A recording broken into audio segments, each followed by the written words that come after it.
Hey everybody, and welcome to episode lucky number 13 of Stitching Between Pages. Today is Sunday, September 20th. I'm Robin, and I am coming to you from the great city of Chicago, Illinois. As you can probably tell from the new background, I have moved into my apartment a week ago. So I've kind of cleverly tilted the camera and chosen where I'm sitting so that you can't see any boxes, but I am not even close, despite the fact that my yarn is there. I'm not even close to being totally unpacked yet. My kitchen, which is there, I haven't unpacked anything. I mean, like a plate and a bowl, and that's about it. So it's definitely still a work in progress, but it's a cool building. It's vintage. You can probably tell from the crown molding. The building I'm living in was built in, I think, the 1930s. So yeah, here I am coming to you from my new apartment, and this, in some variation, will be my background for a while. Oh gosh, I've just noticed that there's a bottle of cleaning solution up there that you can see. Oops. And you probably wouldn't have noticed, except that I just decided to go ahead and point it out. So also, I now have, I have two cats now. You can probably hear, okay, hang on. So they were my parents. So we've had them since they were kittens. This is Holly. She's the more gregarious, outgoing one. Vivi Grace likes to hide a little bit more, and they're still settling into the whole apartment thing, and there's traffic noises outside that they're not used to, and but they're here, and so I have furry friends. So they're Holly. This is Holly and her sister Vivi Grace. Both only have 3 legs. They were born that way. They get around totally fine, but here we are. So this is Holly's moment of fame. She likes to be held upside down, and she also meows at you until you feed her canned cat food or pick her up or whatever it is that she decides she wants. So I have a feeling she might make somewhat regular appearances. My dress also has kitty cats on it.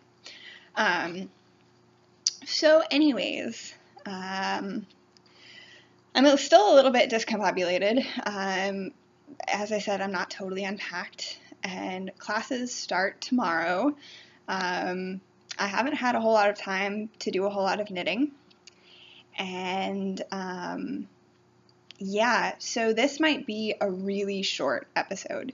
I asked last week for people to ask me questions, and a bunch of you did, for which I'm really grateful. I think I have 4 to answer on the podcast. I'm going to answer 2 of them, and I'll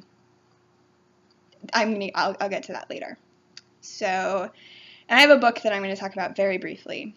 And I do have a tiny bit of knitting. So, I guess without further ado, we'll talk about knitting. Sorry, I'm being distracted by my own cat. She's being very friendly. I think she missed me. I went to church this morning and then ran an errand, and so I was gone for 2 hours. Oh no. Anyways, the thing I've worked on the most this week is actually my sweater that I've been working on out of Knit Picks Stroll fingering in the Dogwood. Is it Dogwood Heather? I didn't bring over the tag. It's the Strand Hill cardigan. I said last week who designed it, and I don't have the pattern, and I don't remember, or last episode who designed it, and I don't remember, so I will, as usual, include it in the show notes for you. But I have finally gotten past where you take the sleeves off and put them on scrap yarn. So that has made things go much quicker without... Sorry, I'm clacking my needles on absolutely everything.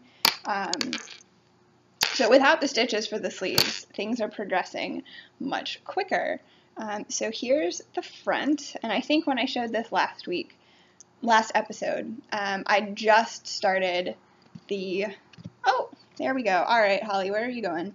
I had just started the lace panels on the fronts. And as you can see, I am now done, I think 3 Where are you going? And then here's the back. And I have tried it on. It does fit pretty well. Hang on. We have a rogue assistant. Assistant, you need to sit in my lap. Yeah. You can't be climbing all over my desk. That's one great thing. I'm sitting at my desk, and it is a huge desk. It's one of the big ones from IKEA that has like 2 trestles, and then you can pick the size of top that you want. And so it's pretty substantial, which I'm really excited about. It'll be perfect for knitting. I have actually, my mom gave me her old sewing machine. Don't know how much sewing I'm going to be doing, but I have the perfect spot at which to sew if and when I feel like it. I actually have some fabric that I got also at IKEA because I didn't know that IKEA sold fabric, but I got a couple yards, and I didn't, of course, bring it to show you. I've been to IKEA so much in the past like 3 weeks. It's pretty crazy, but I didn't bring the fabric to show. But it has sort of natural, it's a dark blue background with white drawings of like plants and bugs and shells and things. And I'm gonna make a pillow with it. I have a pillow form to go inside. But that might have to be a project for during Christmas break or something.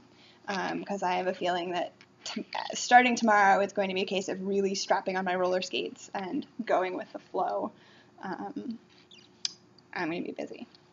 So anyways, here's the back. I really love this lace. I'm slowly, I don't have the pattern memorized, but I'm getting better at predicting what's coming. I mean, it's only taken me how many repeats to get that far. But like I said, like I was saying, I tried it on, and it does fit pretty well, which is good. I mean, obviously it needs blocked, and it'll fit better after it's blocked. The sleeves are a little bit big, which I was concerned about, even before I tried it on. But I think that's okay, because the bands that go around the bottom of the sleeves and then also go all the way around the collar and down both fronts are seed stitch, so I think that'll give it some structure and help. I mean, they're not giant gaping, so I'm not worried about it. But I'm on to the second ball finally, and that's that. So I'm really pleased. I've made a bunch of progress just within the past few days. Once I separated the sleeves, things really picked up pace, and the rows are much shorter, and they aren't getting increasingly longer. I'm knitting. I said that this is just Knit Picks yarn, but I'm knitting them on Xiaogu premium stainless steel. I think it's a 36-inch circular, US 8s, which is a 5mm. They still feel big and clunky, these needles. I've been working on this for several weeks now, sort of, slowly but steadily, but these needles still feel clunky to me. So, that's that. And the only other thing that I have worked on this week, I haven't started anything new. I did think about starting a couple of new things, but I couldn't really settle on something, and I knew what boxes my stash was packed in, but I couldn't really see all of it at the same time, which is why I started unpacking it even before I unpacked my kitchen. Although there's still at least one skein of yarn that isn't there, that I'm not sure where it is, because I'm pretty sure I've unpacked all of the boxes that have stash. So really the only other thing I've worked on over the past couple of weeks, and I haven't even finished one, which is pretty pathetic, my rainbow socks. So this is Fiber Nymph Dye Works in the Rainbow Riot colorway, I think. And I don't know if you can tell, you probably can, but it has stellina in it, so it is not only rainbow, it is also sparkly. And I think when I showed this 2 weeks ago, I was still working on the cuff. And this is my standard 64 stitch sock with 15 rows of, in this case, twisted, one by one twisted rib. Sometimes I do 2 by 2, it just depends how I'm feeling at the time that I'm casting on the first sock. So I think I was still working on the ribbing, and I knit the cuff in maybe 24 hours after I finished finished filming the episode. I was actually knitting on it while I was watching the episode back, making my show notes. And since then, I've kind of stalled. Yeah. So as I said I would, I did a fish lips kiss heel, and I still have it memorized, which is happy. I thought I might have to, double check myself and look it up to see what I was doing and make sure that I remembered. But I got it right on the first try, so that is good.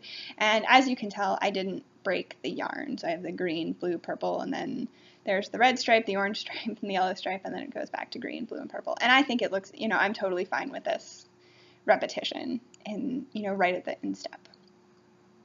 Or the point where your instep meets your ankle. Does that have a name, like that bend in the top of your foot?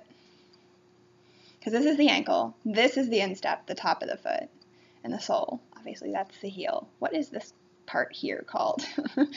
And then when I do finish this, I probably have maybe another, I'm really bad at estimating, another couple inches, another inch maybe before I start decreasing for the toe. I was really hoping to have at least one sock finished, and I've been so tired, and orientation was this past week, and that took a lot out of me.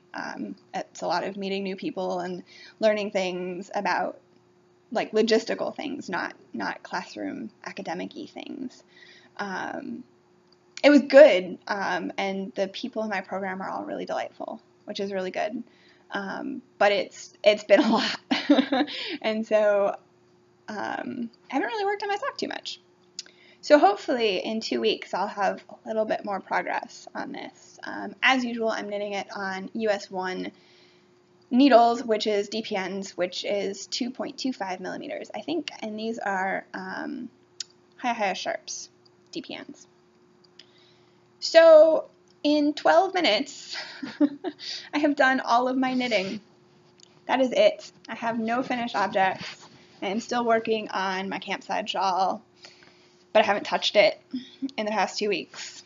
Although it is really starting to feel like fall, so I should really get cracking on that and finish it up so that I can enjoy it.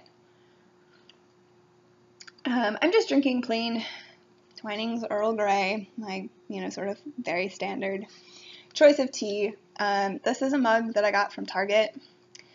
It was going to be my toothbrush holder, and instead I'm using it as a mug. Oops.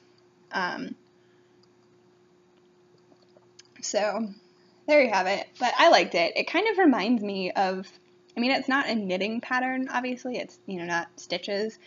But it sort of reminded me somehow of like a stylized, I don't know, schematic maybe? This reminds me of sewing for obvious reasons. But I don't know, it seems like an appropriate mug for a crafter. Speaking of crafts, I have also done no work on my little embroidery, which I was sort of hoping to have finished, but I don't. So I'm not like down on myself about any of this. I've been really busy, and I've been really busy with other things, other very important things. Orientation being one, and moving and unpacking being the other.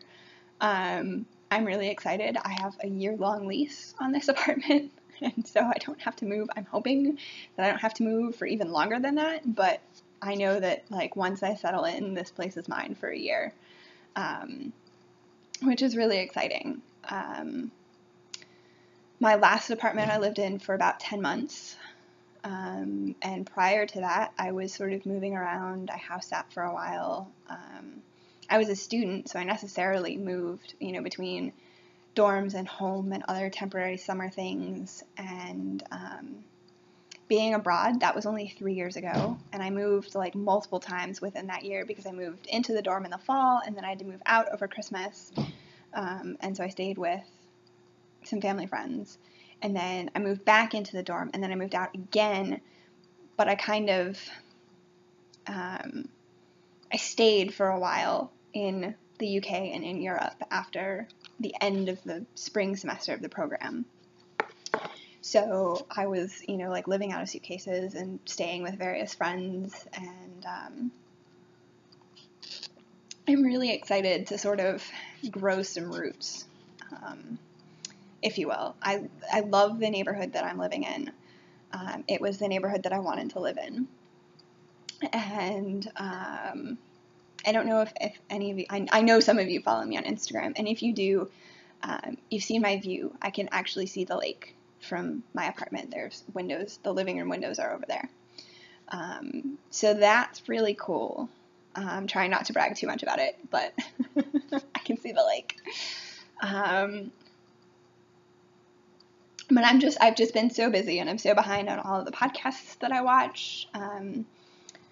And yeah, it's kind of weird. I'm looking forward to 2 months from now. I think I said this before. When I know I'll be busy, but at least I will feel a little more settled. I'm really looking forward to feeling settled. So anyways, yeah, I apologize. This is going to be both a short and a disjointed and rambly episode. So yeah, no finished objects, only those 2 works in progress. No acquisitions apart from the fabric that I mentioned, and it's in my bedroom. I didn't bring it with me, so here we are. So I guess with that, I will answer a couple of questions from you all. So I'm looking on my phone. I apologize. So the first one that I'm going to answer, and I kind of picked these because I was confident. I knew the answer, like, right away. And so that's why I've picked these 2. And to the other 2 people who asked me questions, I will get to you, and I love your questions, and I want to do them justice. So please don't feel like I've forgotten you, because I'm not going in the order that these questions were asked. I just want to do them justice, and I have a to-do list that's a mile long for after I finish here, and I want to do them justice. So that's why I'm holding off. So the first question is from my friend Kim. Hi, Kim. And she asked, hey, Robin, I have a question since you appear to be an authority on contrast heel socks. I don't think I am, but thank you anyways. I have been contemplating knitting some. You should. And I would imagine that you start the contrast color when you start the heel flap, but when do you change it back? Do you turn the heel in the contrast color, or is it just the actual flap?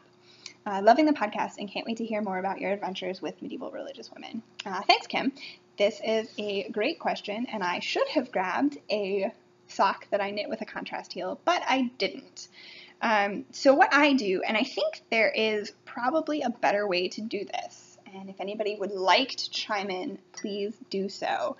Obviously this is a Fish Lips Kiss heel sock, and so if you knit, I've knit contrast Fish Lips Kiss heel socks too, and I just do the whole heel from the start of the instructions, where you do, you knit out and do a twin stitch. I think that's what she calls them. From that point, from when you start doing those twin stitches until the very end, when you start knitting back just in the round. That's a paid for pattern. It costs $1. So I don't want to say too much, because the whole point of it costing $1 is that everybody who wants to use it should be able to afford it, which I think is really great.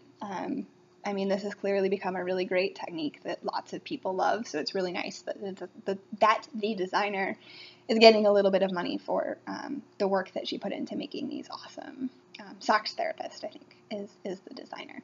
So like I said, don't want to say too much. But when I do a heel flap, I usually do my heels on the second needle if I'm doing magic loop, or needles 3 and 4 if I'm using DPNs. I always use 4 DPNs. Although, that said, when I'm knitting a heel flap, I tend to put the whole heel just on 1 DPN. But then I switch back to 4 when I go back to knitting in the round. I just find that the balance and the rhythm is better because I knit 64 stitch socks, and that number is divisible by 4. There are 16 stitches on each needle. Math is not my strong point, so I used a calculator to divide 64 by 4. So I think it might actually work better if you use needles 1 and 2 for a contrast heel, if you're doing a contrast heel with a heel flap, but I'm not certain. I feel like then you might not have to cut your main color yarn. But I do, so that creates extra ends, because I do it on needles 3 and 4. And so when you're knitting a heel flap, I start the contrast color the first row that I do slip stitches. So I always end up with a row of slip stitches where the first set of slip stitches is in color, and everything else, or is in your main color, and everything else is in your contrast color. Obviously you can do contrast heels in colors that are not white. I just seem to have always done them in white. And then, so I knit my heel flap, which is obviously square, so 32 rows, because it's across 32 stitches. And then I turn the heel, and it's when I'm picking up the stitches to knit to start the gusset decreases, and so to start, when you start going back in the round, then I go back to the main color. So I guess it's true for both. When you start the heel, when you start knitting back and forth flat, that's when you start the contrast color. When you go back to knitting in the round, that's when you go back to the main color. So that's, I've only ever done contrast fish lips kiss heels and contrast regular heel flap and gusset. Heel flap, heel turn, and gusset heels. And those are actually the only, I've done variations on short row heels, and a couple of variations of the heel flap. But I haven't done afterthought heels, for instance. I think those would be pretty easy to make a contrast color because you're doing it in the after you finish the rest of the sock. So obviously you just pick up your stitches and knit in your contrast color. I think I'd be really interested to give afterthought heels a try someday. But I really like the techniques that I know, and I think that's probably true for a lot of techniques for a lot of people. We like the ones that we know, and, you know, if it works and continues to work, then sort of why mess with it? So I hope that answered your question, Kim. You can always let me know if it didn't. So the other question that I am going to answer is from, I think it's from Lori. Hang on. I'm using first names. I hope that's okay, because I feel like those are less easy to figure out. I mean, obviously you could go on Ravelry, but also, while I'm looking this up and my internet is being really slow, if you don't want me to answer your question on the podcast and would rather I just answered it in the thread, please let me know. That's totally fine. I'm totally happy to do that. And frankly, you'll probably get a quicker response. But otherwise, if you don't say anything, I am going to go ahead and I'm going to go ahead and answer them on the podcast, if I feel like it. So, I don't know why my internet is not cooperating with me here. There we go. Yes. So this question is indeed from Lori. And Lori asked me, do you have to have fluencies in other languages to study medieval history? It would seem like there might be a need to interpret old documents, which might be French, German, Spanish, Italian, for example. Do you speak any other languages? So the answer to your question is yes, I have to know other languages, and yes, I do primarily read other languages. I will be honest that my speaking and my listening in both French and German are pretty deplorable. I'm really hoping to improve at least my spoken German, because I think I will likely end up doing a lot of research in Germany over the course of my career. But for right now, I mostly have reading fluency, or intermediate reading fluency. I took French as a kid, actually, and I'm sort of kicking myself for quitting, because if I hadn't quit, I would probably be totally fluent. But then I took German in high school. So I've read things in both languages since high school, but that's definitely something that I need to sort of get those reading skills out of the closet and brush them off, and sort of really, I have to pass basically. For the PhD, I will have to pass reading exams, probably just in French and German, although that's kind of worked out with my advisor, and we haven't had that conversation yet. beyond the fact that it's really great that I already have French and German and don't need to start learning from scratch. So that's exciting. The other language that I have that I took throughout high school and college is Latin. And that is actually most of the documents that I'll be reading will be Latin. Most of the manuscripts that I will be using will be in Latin. That was sort of the written language until it was really with Dante's Inferno in the, gosh, I should know this. Dante was writing in the, I'm looking to see if I can see my copy of the Inferno, and I can't. It's behind a box. This bookshelf, there's a bookshelf over here that has sort of all of my history books and things that will be relevant to my scholarly pursuits. But it was, Dante's Inferno was really sort of the start of,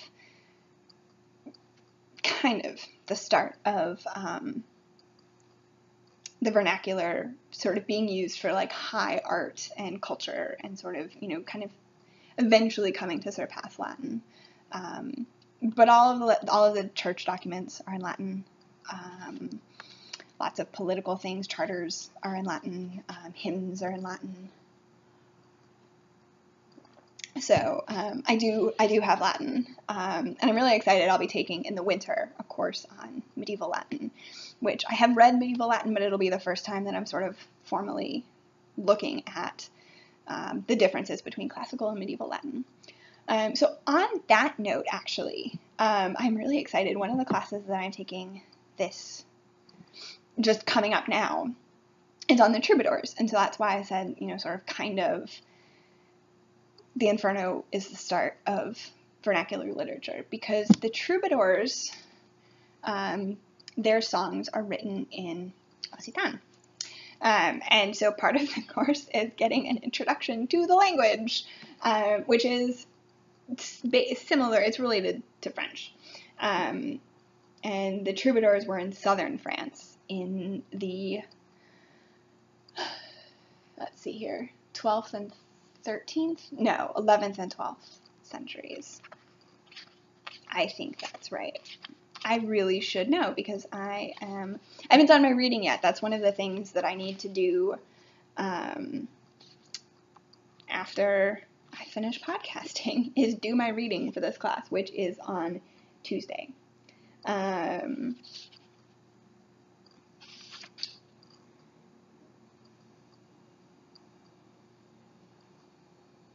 So yes, Old Occitan was in use from about 1000 to about 1500 in the south of France. So I will be learning some of it. This is quite a hefty textbook. In fact, I just looked at the back. Modern Language Review said, "This hefty and scholarly book is very welcome and deserves a place in every university library."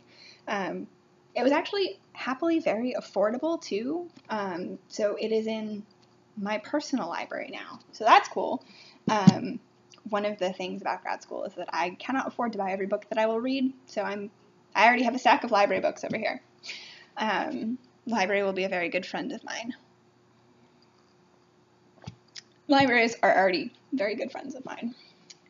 So, I think that answered your question, Lori. I'm pretty sure. I'm going to look and make sure. Yes, so I read French, German, and Latin. Sort of occasionally pretend to speak French and German, but not well. And that's something I want to improve upon. But reading is most important, because the idea behind passing the reading exams is that you can then read important works of scholarship that are relevant to your work, but that are not in English. So, but speaking of works that are in English, I want to talk about my very favorite scholarly book. I think it's my favorite, like hands down. And I've talked about this book to pretty much anybody who talks to me long enough about medieval history and like will sit still while I talk about how much I love this book. It's called Holy Feast and Holy Fast, The Religious Significance of Food to Medieval Women, and it's by Carolyn Walker Bynum, who was at Columbia University and recently retired. She's now emerita, which I'm a little bit sad about because I would have absolutely loved to have worked with her. But she really talks about this, and this book is, the reason I'm talking about this book is because pretty much the whole first half of the book is a very good introduction to women and religion in the Middle Ages. Part 1, the background, has 2 chapters, Religious Women in the Later Middle Ages and Fast and Feast, the Historical Background, which sort of really does a wonderful job of setting up a somewhat educated, non-academic reader to understand. And her argument is very lucid and very developed, and very accessible. So, basically, what she's talking about is that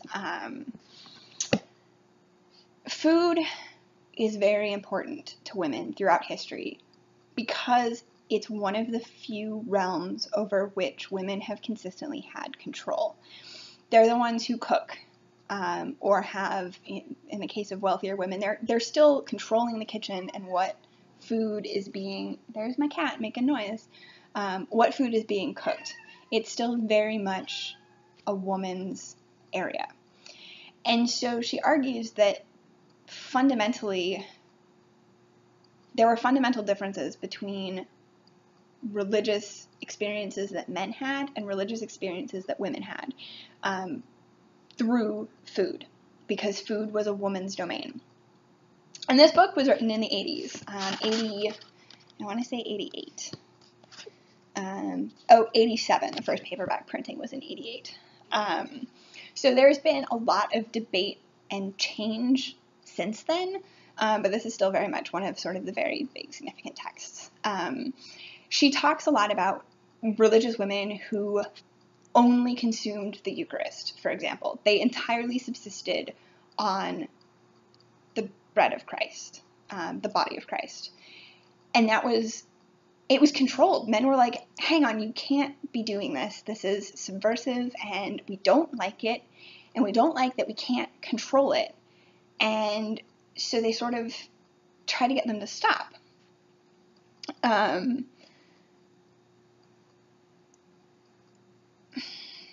I've lost my train of thought. There was something, I was going to come back to something that I said, and now it's gone.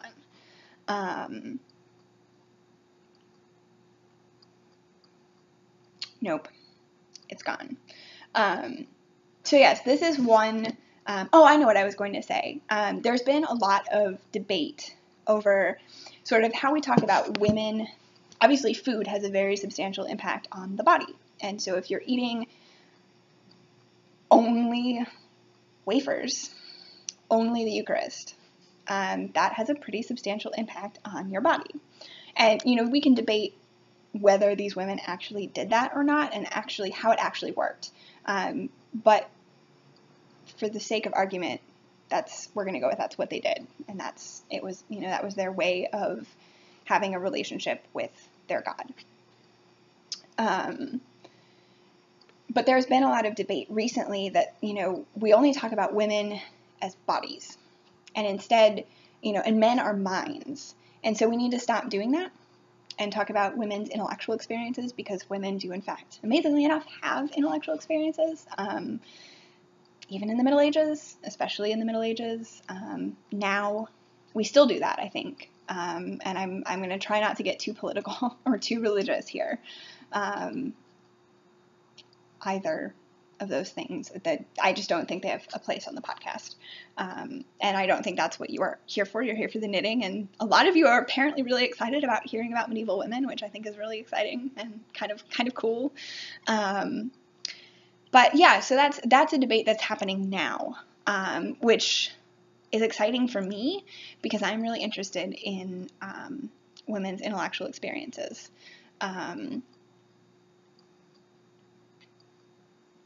Sort of one of the first essays that I wrote in undergrad that actually pulled on primary sources, which is what history should do. But of course, you know, in your freshman seminars, you can't always do that. But sort of one of the first essays that I wrote was actually about Renaissance women. And so there were all these humanists in Italy who were you know, debating and talking about things.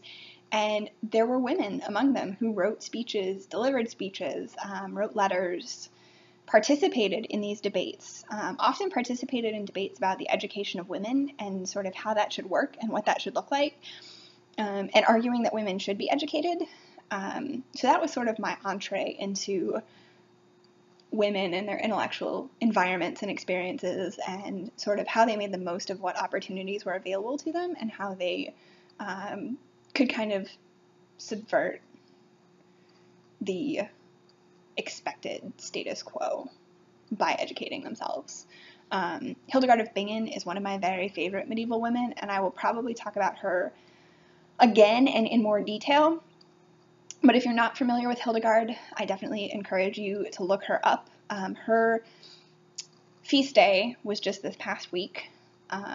She was recently canonized, the right word? I think canonized is the right word for when you're made a saint, or when you've performed enough miracles to be named a saint in the Catholic Church. Talia will know. Talia, please correct me if I got the vocabulary wrong there. I should know that.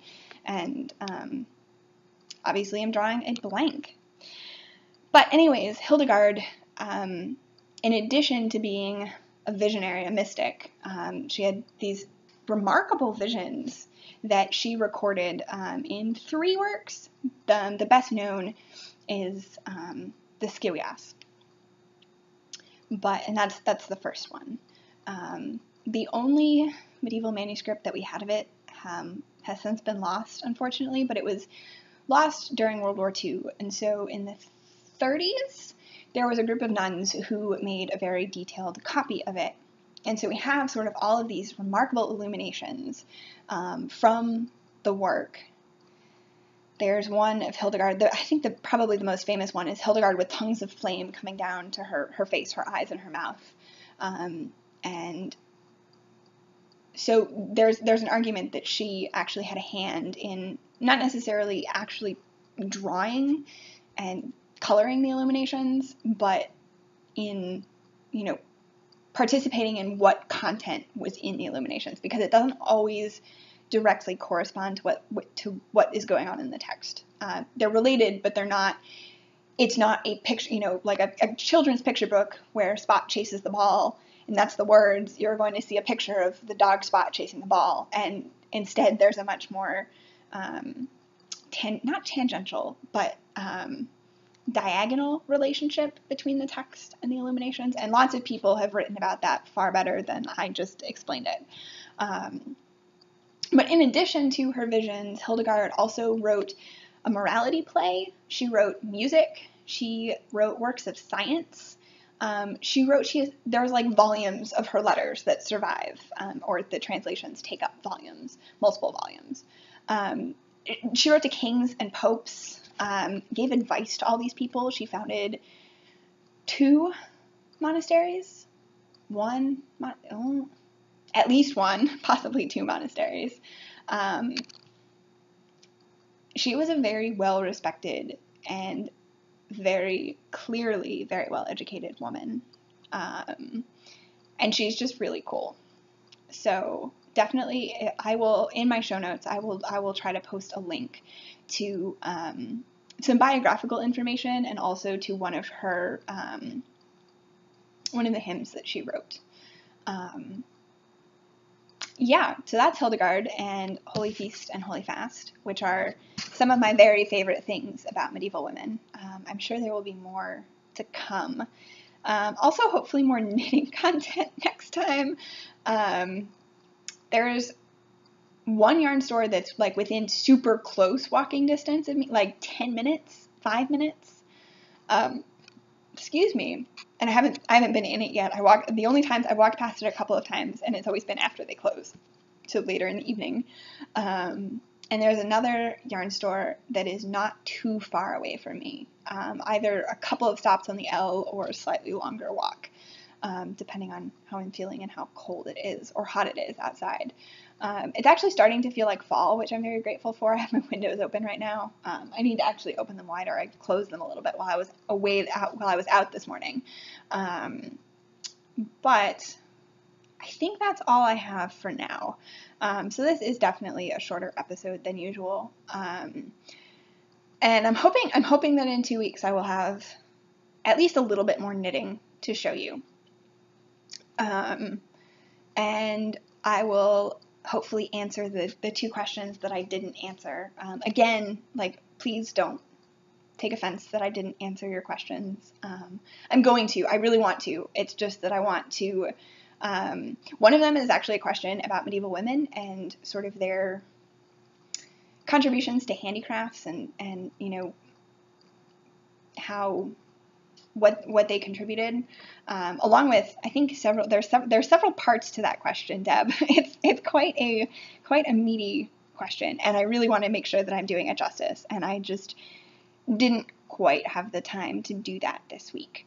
And the other question was related to how my program works and how long it is, and having just sat through multiple days of orientation, I don't really want to, I just don't want to go into sort of all the nitty-gritty logistics at the moment.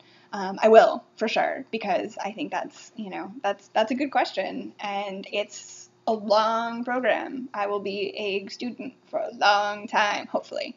But I want to do it justice, and I want to not be grumpy about the amount of orientation that I've just sat. I mean, it was all good orientation, but there was a lot of it, and we heard a lot of the same things over and over from different people, and it was kind of a lot. So, on that fine note, I'm going to say goodbye. I totally don't think I mentioned my name. I don't think I mentioned where you can find me or where you can find the podcast. So you can find me on Ravelry as halfpast92, on Twitter and on Instagram as Medievalisting. Very appropriate name now. We have a group, Stitching Between Pages podcast on Ravelry, and you can find the show notes for the episode at stitchingbetweenpages.blogspot.com, and also there will be a link down there to the show notes, which has, in the show notes, I always list where you can find me and where you can find the podcast on Ravelry. So you probably all know all of that by now. Also, I've been meaning for like the past month to do a quick shout out. There are over 500 of you who are subscribed to this podcast on YouTube, and there are over 100 people in the Ravelry group, and that is amazing to me. I thank you. I can't believe it still. Every time I happen to scroll past those numbers, my mind is blown. I thought I was going to reach maybe 3 people, one of whom was going to be related to me. And so it's kind of amazing to me that there are, hundreds of you who watch me when I podcast. So hopefully this short and disjointed episode has not been too unfortunate an experience for you. I hope you got some good knitting done, or had a cup of tea, or, had a quiet moment. I'm definitely working to find those quiet moments lately. And so, I hope you all are finding those quiet moments too, because that's, especially for introverts like me, that's really important. And so, yeah, on that note, have a lovely 2 weeks until I see you next. Happy knitting. Happy reading. If any of you are curious and read Holy Feast and Holy Fast, or start reading Holy Feast and Holy Fast, let me know. I probably should actually reread it, because it's been a little while, and it really is one of my favorites. So, and it's also very relevant to what I do. So yeah, that's that. Have a lovely couple of weeks, and I will see you next time. Bye.